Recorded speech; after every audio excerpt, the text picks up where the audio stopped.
engine and Thomas the tank engine puffed buffer to buffer back home. It had been a busy day. First, Thomas had teased Gordon about the time that the big engine had slid into a ditch. Then Thomas fell down a mine and Gordon came to his rescue. "Remember, Thomas," called Gordon grandly, "united we stand, together we fall. You help me, and I'll help you." "I'll remember," replied Thomas, "but I hope Sir Topham Hatt forgives us soon." Suddenly they noticed something. As the two engines whistled into the sheds, everywhere they looked, they saw paint pots and painters. "Bust my buffers," said Thomas. "What's happening?" "Shh," whispered Percy. "Sir Topham Hatt's going to tell us now. Ladies and gentlemen and engines, I am honored to inform you that Her Majesty the Queen herself is coming here to visit us. Now, on with the preparations." The engines wondered who would pull the royal train. "I'm too old to pull important trains," said Edward. "I'm in disgrace," sighed Gordon. "He'll choose me, of course," boasted James. "You," snorted Henry, "you can't climb hills." "He will ask me to pull the train. He'll choose me, of course," boasted James. "You," snorted Henry, "you can't climb hills." "He will ask me to pull the train, and I'll have a new coat of paint, James." "You," snorted Henry, "you can't climb hills."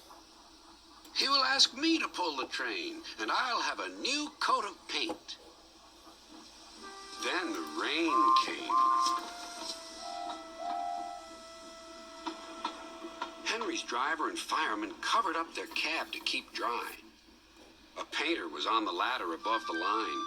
Henry's smoke blew high into the air. The painter couldn't see. Both he and the paint pot fell all over Henry. Poor Henry. "Well, you're not a pretty picture," sneered the painter. Sir Topham Hatt spoke next. "You look like an iced cake, Henry. That won't do for the royal train. Sir Topham Hatt spoke next. "You look like an iced cake, Henry. That won't do for the royal train. I must make other arrangements."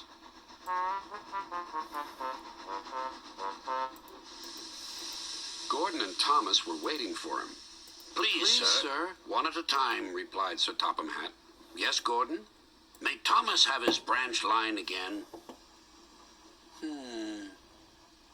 "I think you are both sorry and deserve a treat. Edward will go in front to clear the line. Thomas will look after the coaches and... I think you are both sorry and deserve a treat. Edward will go in front to clear the line. Thomas will look after the coaches and Gordon will pull the train." The great day came.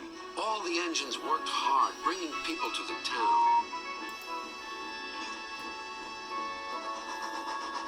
Thomas sorted out their coaches in the yard.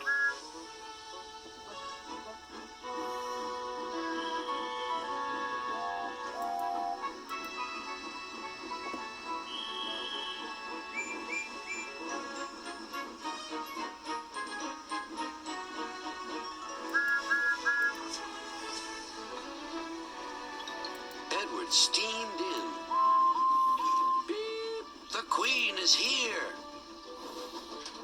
Then Gordon whistled as he approached the station. Everyone knew that sound. The Queen's train glided into the station. Gordon was spotless and his brass shone brightly.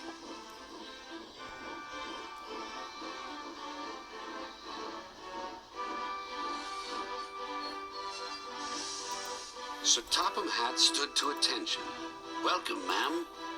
The Queen thanked him for a splendid run and asked to see all the engines. "Beep, beep," whistled Toby and Percy. "Shh," hissed engines. "Beep, beep," whistled Toby and Percy. "Shh," hissed Henry and James. But Toby and Percy didn't care. "3 cheers for the Queen!" "Beep, beep," whistled the engines. When it was time to leave, the Queen spoke specially to Thomas, who fetched her coaches. then to Edward, and finally to Gordon, who took her away. No engines ever felt prouder than those on Sir Topham Hatt's railway. Gordon, the big engine, and